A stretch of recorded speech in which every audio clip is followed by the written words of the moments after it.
I am so excited about this episode. I think this is the most excited I've been about an Akane-banashi episode. Maybe since episode 1. I was very excited for episode 1, but this one I think is the most excited I've been because today we're going to watch how Akane's Jugemu performance goes. Like we got to see the start of it. We got to see basically the build up, and then she like took a breath, and then the episode ended. That was so cruel. That was so cruel. We need to see it. So I can't wait to jump into it. We're gonna just get right into it, so I don't have to wait any longer. Make sure to support the video if you can, liking the video, commenting down below, subscribing to the channel. Go check out my Naruto reactions. We're 10 episodes ahead on Patreon. Go check out my Patreon account. Go check out my Jent Watches One Piece channel. Lots of other great stuff. But let's jump into this Akane-banashi episode 10. Oh, that's pretty fucked up.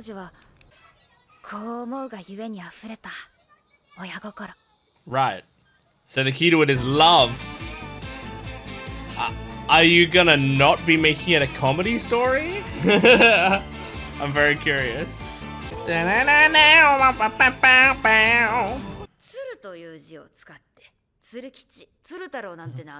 Oh, cool shadow play in the background.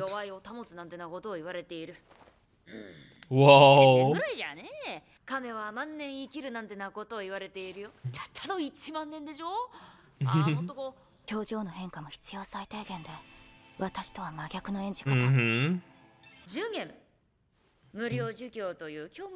I like all the background stuff that they keep throwing in.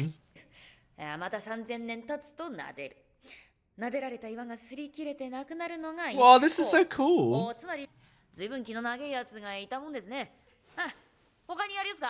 I like how we heard a little titter in the audience there. Someone like laughing a tiny bit at one of her jokes. Just felt very realistic.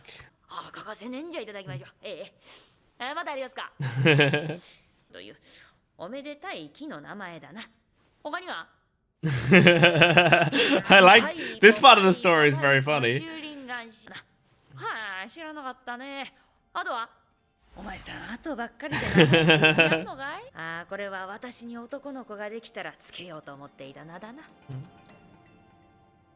Oh, what are we cutting to? Why'd you name me Akane? Yeah, we jumped back to this conversation finally.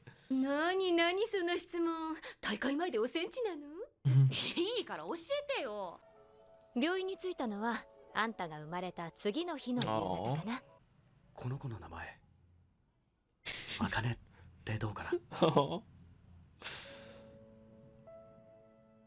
Wow, what a beautiful time to be looking at your child, like right at the sunset.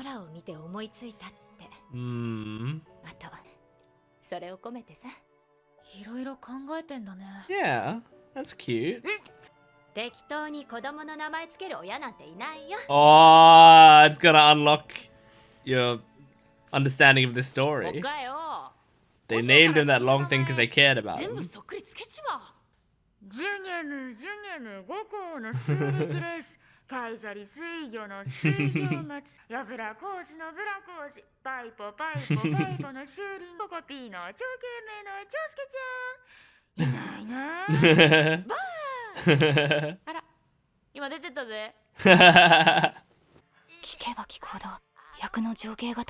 Oh, it's just like a really immersive performance.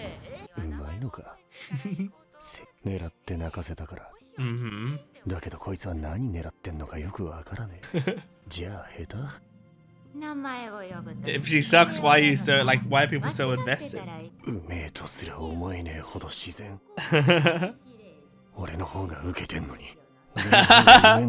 Oh, this is so great. That's so cool.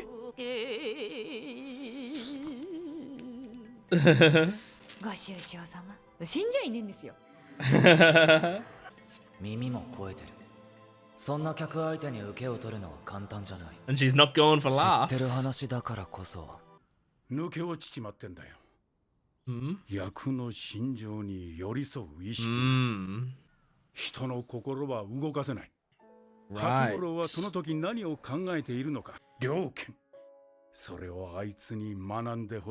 Nice.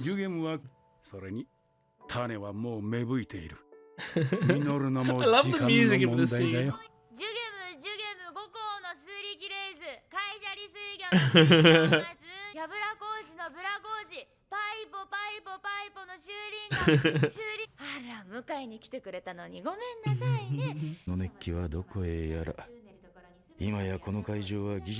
Yeah, people would just yeah. Aww.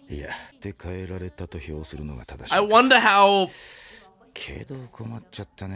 he's gonna think of it. Isho.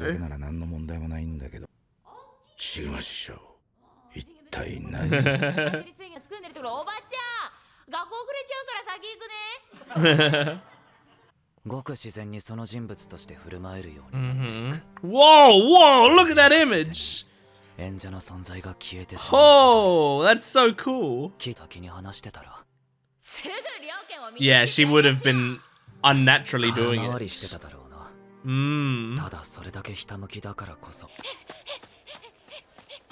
Oh my god, now we're seeing the story itself.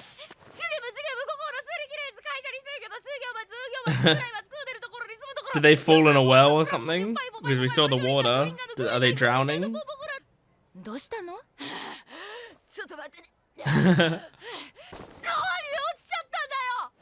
Yeah, fell into the river. Jeez. This is a dark turn. Oh my god.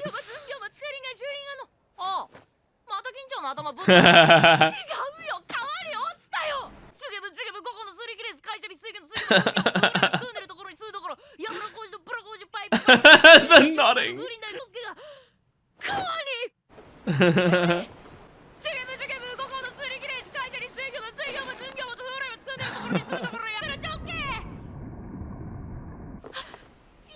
My god, this is really sad. Jesus.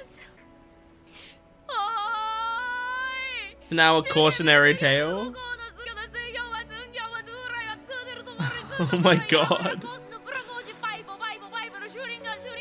This is really sad. Oh, he's there.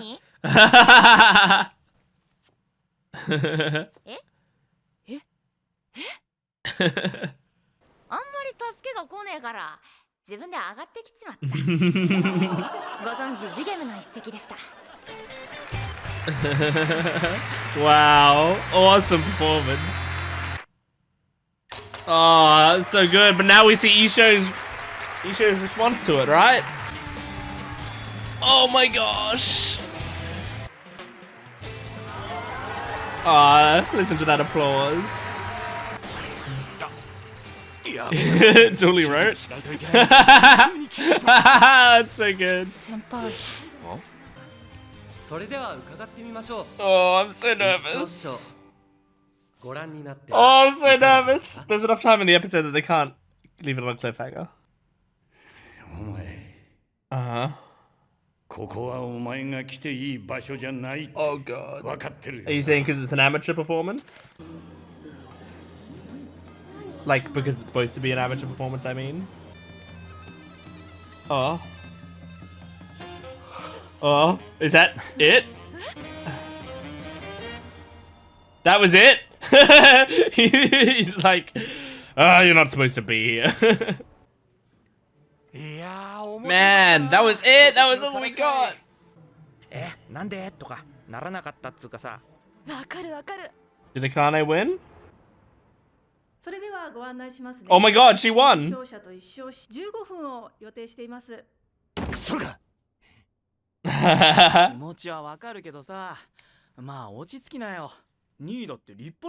He came second?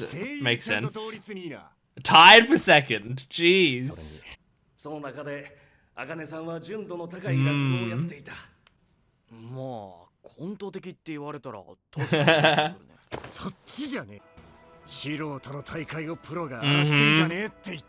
If that is how you understand it, that.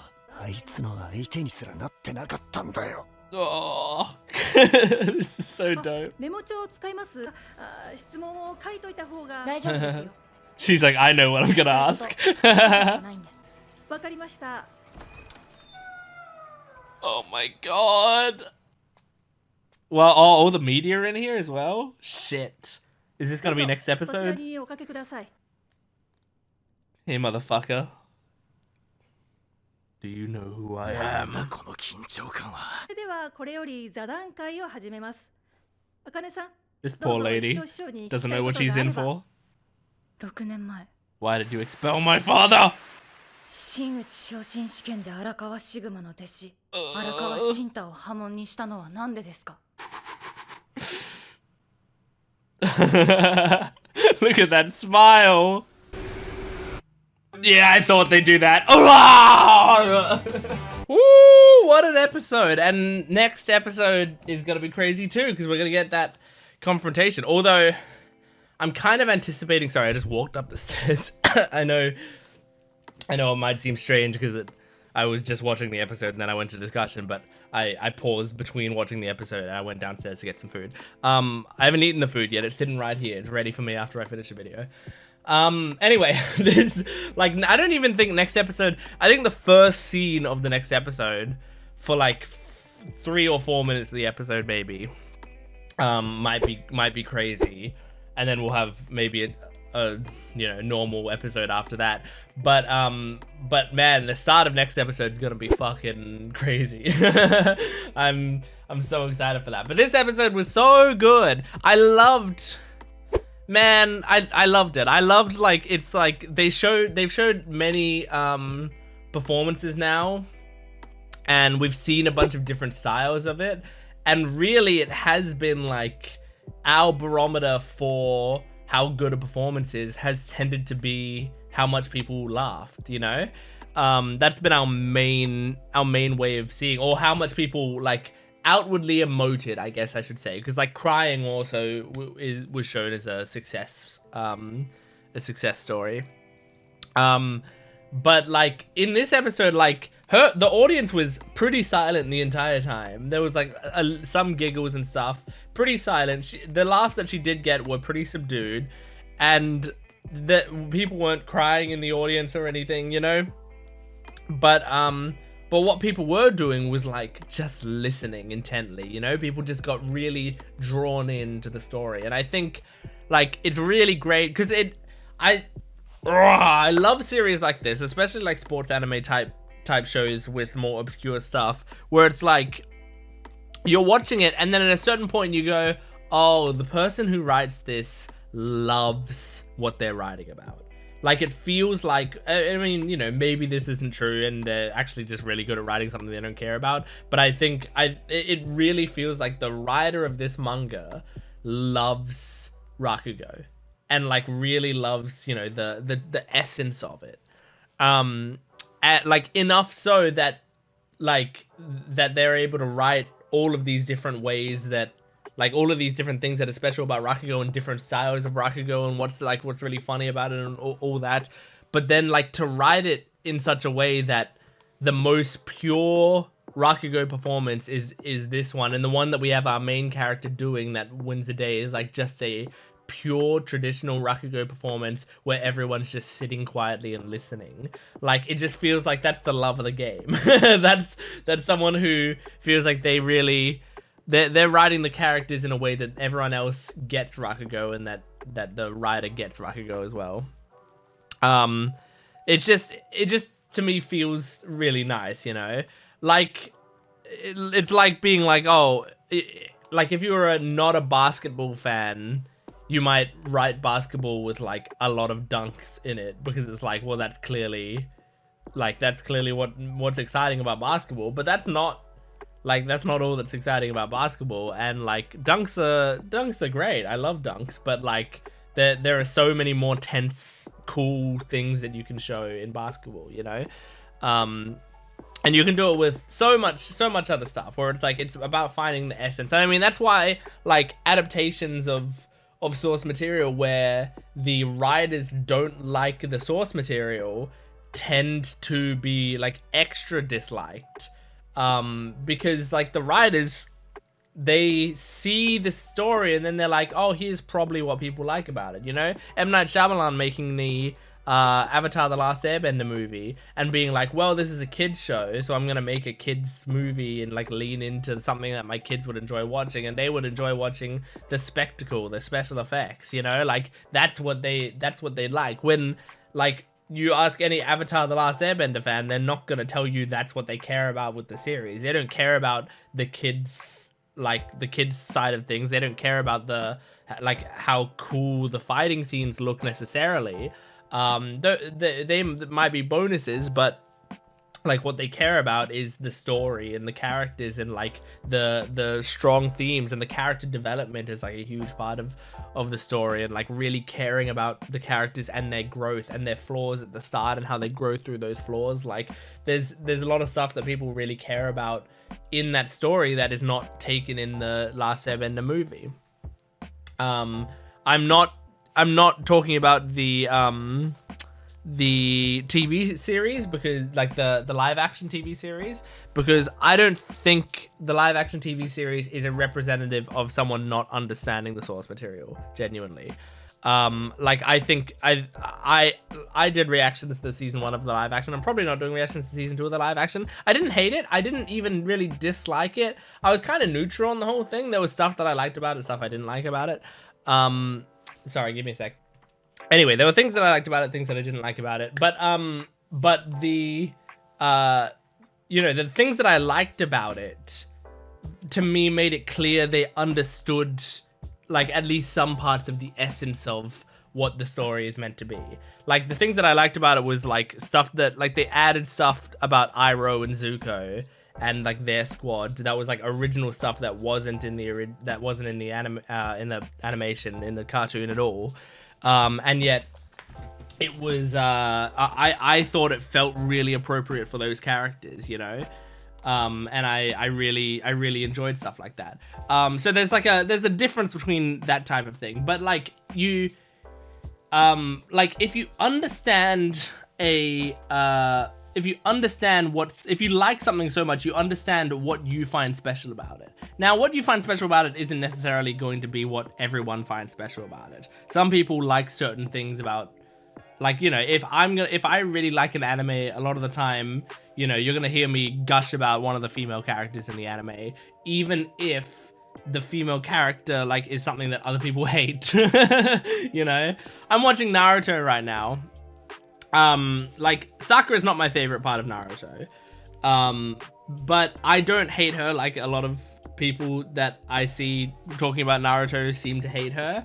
And I actually like Sakura is in my top 5 characters, I think. Like I like her. I think she was in my top 5. I'm pretty sure. I like her enough for her to have a lasting impression on me. And there's things that I, you know, am frustrated with her about, or frustrated with the writer about the way that she's positioned in certain situations. But I still like there's things that I really like about her that I find really special. Those same things that I find really special, other people find insufferable and annoying about that character, right?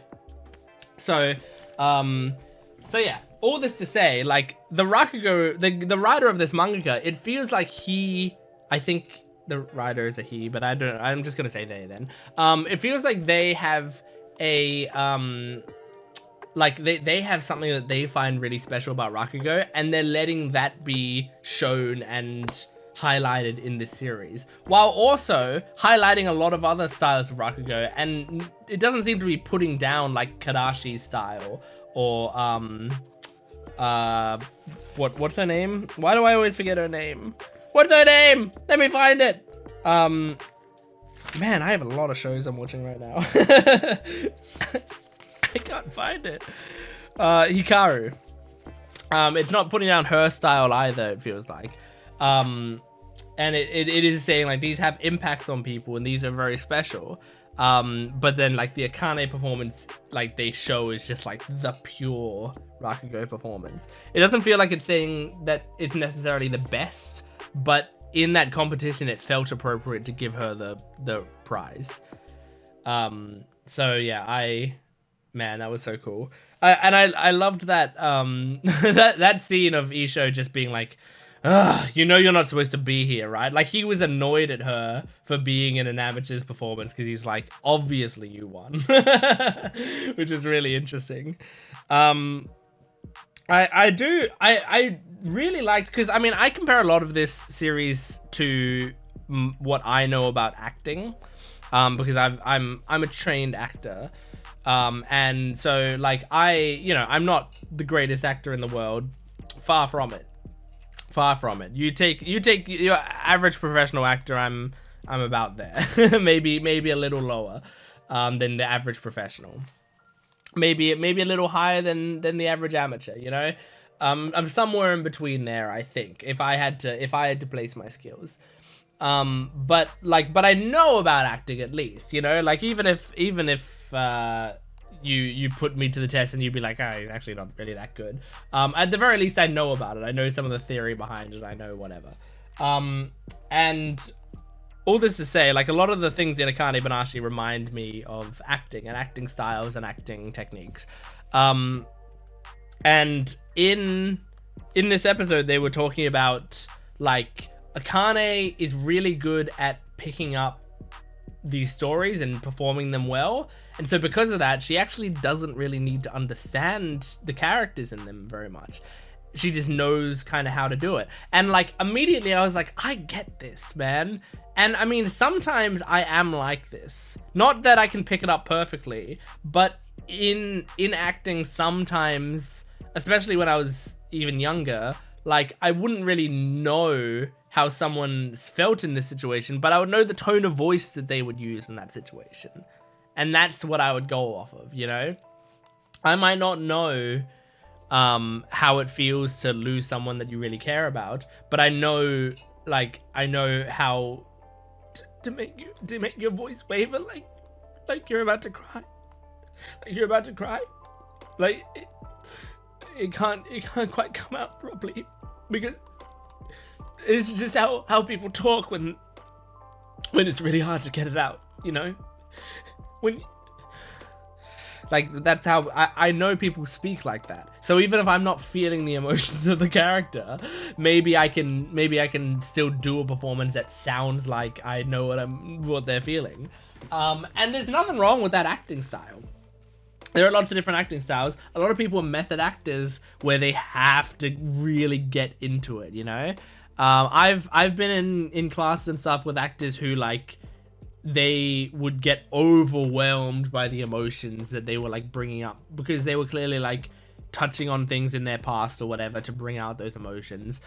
I find it really difficult to touch on things in my past to bring out emotions for performances. I find that really, really difficult. I like in a situation where I'm acting, I can't take other emotions that I felt. And also like just I feel like I'm not someone like I cry a lot on this channel with media and stuff, but in my everyday life I don't really cry very often. It's like really, really rare that I cry. Most of the time when I feel really, really horrible, sad emotions, it's like it just feels shitty in my chest, but I don't have any of it on my face really. And so because of that, I kind of need to rely on like copying emotions rather than feeling them in an acting performance a lot of the time. And there's nothing wrong with that. All that matters really is like, are you portraying those emotions so that the audience can feel them? But like I do think it was great for Arakawa to put Akane through this to like really help her immerse herself in it, because she was able to get herself in the position where she could feel those people's emotions. She just never had to.